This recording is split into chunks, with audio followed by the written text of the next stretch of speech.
My name is Claire Donovan. I'm 26 years old. I live in Pittsburgh, Pennsylvania. Growing up, my brother was the sun. I was the shadow. He was celebrated. I was corrected. He was understood. I was too sensitive. My tears never mattered. Until the night the doctor said my name. Suddenly, they looked at me differently, like I owed them something. And what I said next left them speechless. Before I continue, subscribe and tell me where you're watching from and what time it is there. My older brother Michael is 3 years older than me. From the beginning, he could do no wrong. Straight A's? Genius? Forgot homework? Boys mature slower. When he broke a neighbor's window, my father laughed. When I got a B in math, he asked what was wrong with me. That was the pattern. Michael was potential. I was disappointment. We grew up in a suburb outside Pittsburgh. My father, Thomas, was strict, loud, commanding. Dinner conversations revolved around Michael, his sports, his friends, his future. If I tried to speak, I was told, "Don't interrupt," even when I wasn't. So I stopped trying.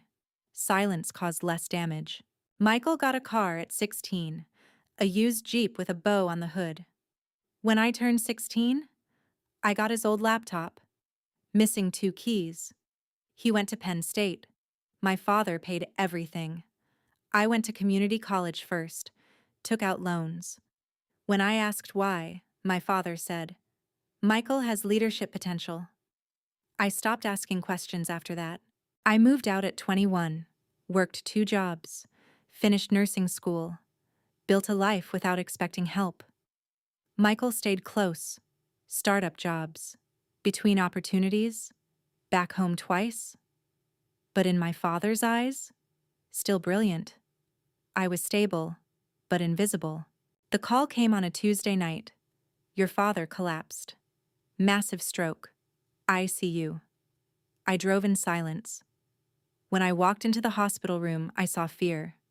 Not in my father, in my mother, and in Michael. Because the doctor wasn't looking at him.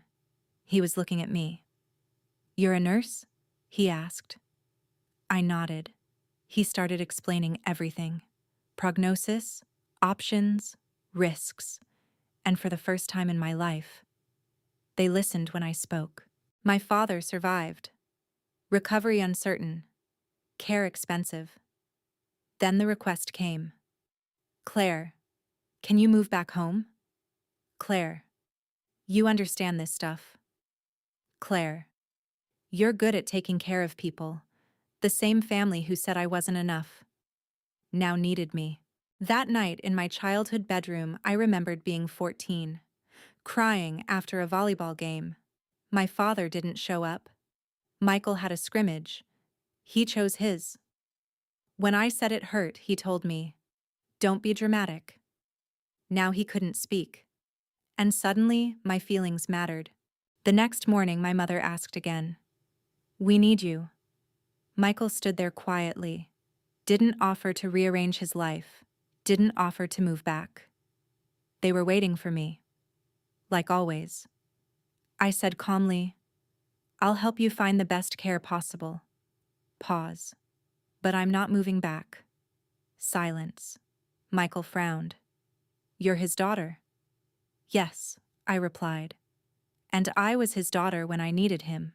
I helped, coordinated rehab, found a facility, handled insurance. But I did not sacrifice my life. I did not absorb the golden child's responsibility. And something finally cracked.